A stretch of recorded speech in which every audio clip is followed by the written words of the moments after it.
நமக்கு ஸ்தோத்திரம் உண்டாவதாங்க. நாங்கள் கூட இன்னைக்கு கூட்டத்தில் கூட சில பேர் சந்திக்கும் சொன்னாங்க, நாங்களே காலத்தில் அதிகமாக கிறிஸ்மஸ் நம்ம செலிப்ரேட் பண்ண மாட்டோம், கிறிஸ்மஸுக்கு முக்கியத்துவம் கொடுக்க மாட்டோம் அப்படிங்காங்க. எதுக்கும் தெரியல. இது செத்து போன தலையில் கொண்டாடும் போது உயிரோடு இயேசுக்கு பிறந்தநாள் கொண்டாடு தப்பா? பிறந்தநாள் கொண்டாடும் போது வந்து அவருடைய சரித்திரங்கள், அவருடைய வாழ்க்கை வரலாறுகள் அப்படியே நமக்கு என்ன செய்யும்? உண்மை அப்படின்னு நம்ம பிறந்தநாளை நம்மளே கொண்டாடலைன்னா, நாமளே செலிப்ரேட் பண்ணலன்னா, நம்மளே இந்த உலகத்துக்கு அறிவிக்கலைன்னா அது அழிஞ்சு போயிருங்க. அவர் பிறகு எப்படிங்க மச்சாரு, எப்படிங்க ரத்த சிந்தினாரு, எப்படிங்க உயிரோடு வந்தார், எப்படிங்க இனி வரப்போறான்னு சொல்லுவீங்க? லெட்ஸ் கான்செப்டே அழிஞ்சு போயிடும். இந்த நேம் ஆஃப் ஜீசஸ். இயேசு பிறந்ததுனால எத்தனை நன்மை. வேதத்தில் சொல்லப்படுற சமாதானம், சந்தோஷம், பிரியம் அது வேறுங்க. ஆனால் உண்மையிலே நம்ம வாழ்க்கையில் இயேசு பிறக்கட்டா ரட்சிப்பு கிடையாது.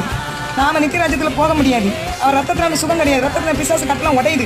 ரத்தத்தினால விடுதலை கிடைக்கும். தலைமையில் குணமாகிறோம். எத்தனை காரியங்கள் நடக்குதுங்க. அவர் பிறந்ததுனால தானேங்க. அவர் பிறப்பே ஆசீர்வாதம். உங்கள் பிள்ளை பிறந்த என் பிள்ளை நல்லா இருக்கணும், அப்படி இருக்கணும், இப்படி கூட வேண்டுறீங்களே. இயேசுடைய பிறப்பு எவ்வளவு ஆசீர்வாதத்தை கொண்டு வந்தது. அவர் பிறந்தநாள் எவ்வளவு முக்கியத்துவம் வாய்ந்தது. இனிமையாக ஒவ்வொரு ஆலயத்திலும் கொண்டாடுங்க, விசுவாசிகளும் கொண்டாடுங்க.